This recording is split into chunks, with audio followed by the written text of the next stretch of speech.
রাজনৈতিক দলের নিবন্ধন যখন আমরা আবেদন চাই তখন 143টা দল আমাদের কাছে আবেদন করেছিলেন।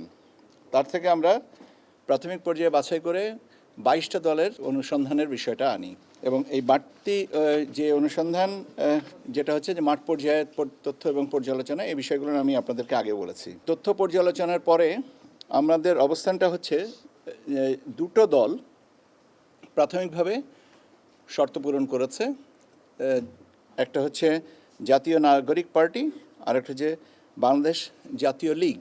বাংলাদেশ নাগরিক পার্টির এবং বাংলাদেশ জাতীয় লীগ এদের বিষয়ে আমরা এখন এই পর্যায়ে আমরা পত্রিকায় বিজ্ঞপ্তি দিব যে তাদের ব্যাপারে কোনো ওজোর আপত্তি আছে কিনা।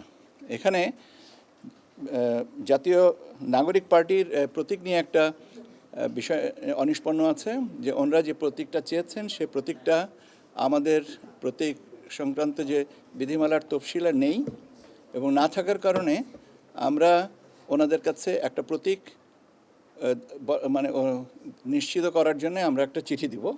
সেই চিঠিটা পাওয়ার পরে ওনাদের যে প্রতীকটা আমাদেরকে বলবেন সেই প্রতীক উল্লেখ করে আমরা তাদের নামে বিজ্ঞপ্তিটা দিব।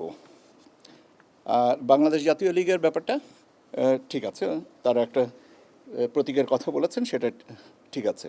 বাংলাদেশ নেজাম ইসলামী পার্টি এনাদের পক্ষে মাননীয় আদালতের একটা রায় আছে, সে সূত্রে তারা নিবন্ধনযোগ্য। বিজ্ঞপ্তির ব্যাপারটা হয়তো আগে আসবে, আগে এই দুটার নিষ্পত্তি হয়ে গেলে বিজ্ঞপ্তিটা হয়তো আগে দেওয়ার কথা চিন্তা করা হবে।